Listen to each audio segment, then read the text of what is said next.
Hello అందరికీ, అందరూ ఎలా ఉన్నారు? నేనైతే చాలా బాగున్నాను. వెల్కమ్ బ్యాక్ టు ఆస్ట్రేలియాలో వర్ణిక. ఇంకా నేనైతే ఇప్పుడు స్టఫ్డ్ క్యాప్సికమ్ కర్రీ అండ్ దాని కాంబినేషన్లో అయితే కుస్కా రైస్ అయితే చేస్తున్నాను. ఇంకా ప్రాసెస్లోకి వెళ్ళిపోదాము. ఇంకా దానికోసం అయితే ముందుగానే నేను కుక్ చేసుకొని పెట్టుకున్నాను పొటాటోస్ని. వాటిని అయితే మొత్తం మంచిగా మ్యాష్ చేసేసుకోవాలి. అందులో చిన్న చిన్న పీసెస్ ఉన్నా కూడా పర్లేదు, నార్మల్గా చేసేసుకుంటే సరిపోతుంది. ఇంకా దీన్ని అయితే పొటాటోని మ్యాష్ చేసుకోవడం అయిపోయింది. ఇప్పుడు ఇందులో టేస్ట్కి సరిపడినంత సాల్ట్ నేను ఒక హాఫ్ స్పూన్ అయితే వేసాను. హాఫ్ స్పూను చిల్లీ పౌడరు మీ టేస్ట్కి తగినట్టు మీరు వేసుకోండి. పావు స్పూను కొరియండర్ పౌడరు, పించి గరం మసాలా, హాఫ్ స్పూన్ వచ్చేసి ఆమ్చూర్ పౌడరు, ఇది పులుపు కోసము. ఇంక ఇవన్నీ వేసేసుకొని మంచిగా మిక్స్ చేసేసుకోవాలి. మసాలా అంతా ఆలులో పట్టేసేయాలి. Stuffed capsicum. Oh, that looks yummy. Do you like it? Yeah.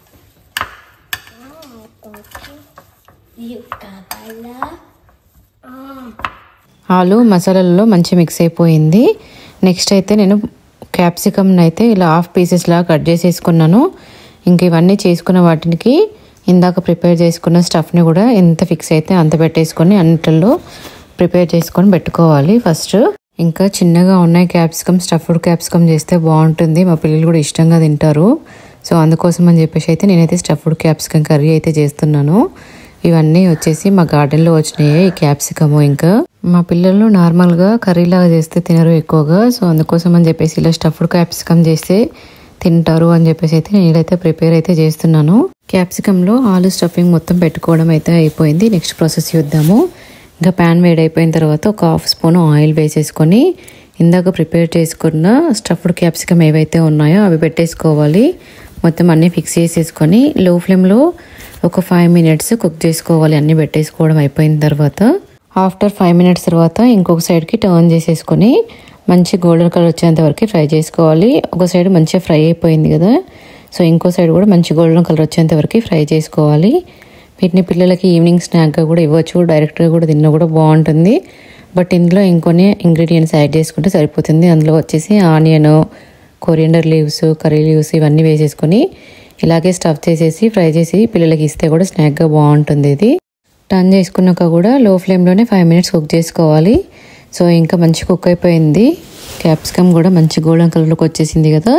So వీటిని అయితే ఒక బౌల్లోకి అయితే ట్రాన్స్ఫర్ చేసేసుకోవాలి. ఇప్పుడు వీటన్నిటిని క్యాప్సికమ్ని తీసేయడం అయిపోయిన తర్వాత బౌల్లోకి అదే ప్యాన్లో ఇంకొక హాఫ్ స్పూను ఆయిల్ యాడ్ చేసేసుకుని ఆయిల్ వేడైపోయిన తర్వాత బే లీఫ్, ఆవాలు, జీలకర్ర, షాజీరా, green chilli, onion, garlic, spring onion, మెంతి ఆకులు, లాస్ట్ ఫైనల్గా కర్రీ లీవ్స్ కూడా వేసేసుకొని మిక్స్ చేసేసుకొని ఆనియన్ మంచి కలర్ వచ్చేంత వరకు స్టవ్ని మీడియం ఫ్లేమ్లో పెట్టేసుకొని ఫ్రై చేసుకోవాలి.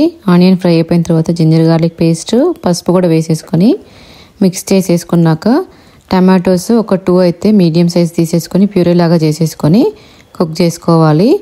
అది మంచి కుక్ అయిపోయిన తర్వాత టేస్ట్కి సరిపడినంత salt, chilli powder, coriander powder అన్నీ హాఫ్ స్పూన్ అయితే వేసాను. ఇందాక అందులో కూడా వేసాం కదా స్టఫింగ్లో.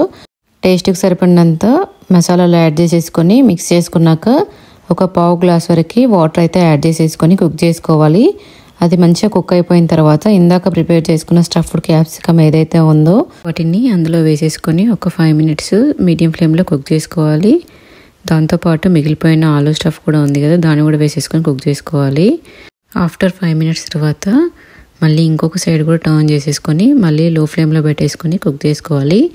గ్రేవీ అంతా థిక్గా అయిపోయి దగ్గరకు వచ్చేసింది కర్రీ అన్న తర్వాత ఇంకా స్టవ్ ఆఫ్ చేసుకునే ముందు ఫైనల్గా కొరియండర్ వేసేసుకొని స్టవ్ అయితే ఆఫ్ చేసేసుకోవచ్చు. కర్రీ అయితే రెడీ అయిపోయింది స్టఫ్డ్ క్యాప్సికమ్.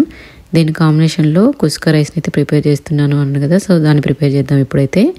దానికోసం బౌల్ పెట్టేసుకొని ఒక 1 స్పూన్ ఆయిల్, ఇంకా నెక్స్ట్ వచ్చేసి ఒక 2 స్పూన్స్ వచ్చేసి గీ కూడా యాడ్ చేసేసుకోవాలి. ఆయిల్ వేడైపోయింది. ఇప్పుడు ఇందులో సోంపు, అలాగే జీలకర్ర, 4 to 5 వచ్చేసి యాలకులు, 2-3 దాల్చిన చెక్క ముక్కలు, స్టార్ అనస్ 1, 3-4 లవంగాలు, లాస్ట్ ఫైనల్గా నట్మెగ్ ఒకటి వేసేసుకొని అలాగే బగారాకులు కూడా వేసేసుకోవాలి. గ్రీన్ చిల్లీస్ అవి కొంచెం ఫ్రై అయిపోయిన తర్వాత పొడుగ్గా చాప్ చేసుకున్న ఆనియన్స్ కూడా వేసేసుకొని మిక్స్ చేసేసుకొని కుక్ చేసుకోవాలి ట్రాన్స్పరెంట్ వచ్చేంత వరకు. ఆనియన్ కుక్ అయిపోయిన తర్వాత కర్రీ లీవ్స్, స్ప్రింగ్ ఆనియన్, పుదీనా ఆకులు ఇవి కూడా వేసేసుకొని మిక్స్ చేసేసుకొని కుక్ చేసుకోవాలి. నెక్స్ట్ జింజర్ గార్లిక్ పేస్ట్ కూడా వేసేసుకొని రా స్మెల్ పోయేంత వరకు ఫ్రై అవ్వనివ్వాలి. రా స్మెల్ పోయిన తర్వాత 1/2 స్పూన్ వచ్చేసి పసుపు, టేస్ట్కి సరిపడినంత కారము, టేస్ట్కి సరిపడినంత చిల్లీ పౌడరు, ఒక 1 స్పూన్ వచ్చేసి కొరియండర్ పౌడరు, 1/2 స్పూన్ వచ్చేసి గరం మసాలా వేసేసుకొని మిక్స్ చేసేసుకోవాలి. మసాలా మంచిగా ఫ్రై అయిపోయిన తర్వాత టమాటోస్ని కూడా పొడుగ్గా చాప్ చేసుకొని వేసుకోవాలి. ఒక 2 టమాటోస్ అయితే వేసుకున్నాను 4 గ్లాసెస్ ఆఫ్ రైస్కి. అవి మంచిగా కుక్ అయిపోయి సాఫ్ట్గా అయిపోయిన తర్వాత అందులో కర్డ్ని అయితే యాడ్ చేసుకోవాలి. ఒక 1/2 కప్పు వరకు అయితే పడుతుంది. నేను స్పూన్తో యాడ్ చేస్తున్నాను కాబట్టి స్పూన్తో ఒక 4 స్పూన్స్ అయితే వేసాను. అది మంచిగా కుక్ అయిపోయి అంతా మంచిగా మిక్స్ అయిపోయిన తర్వాత కొరియండర్ వేసేసుకొని పెట్టుకున్నాను ఆల్రెడీ 1/2 అవర్ ముందుగానే రైస్ని. వాటిని కూడా యాడ్ చేసేసుకోవాలి వాటర్ ఏమీ లేకుండా. సో ఇవన్నీ యాడ్ చేసుకోవడం అయిపోయిన తర్వాత మిక్స్ చేసేసుకొని ఒక 5 మినిట్స్ లో ఫ్లేమ్లో కుక్ చేసుకోవాలి.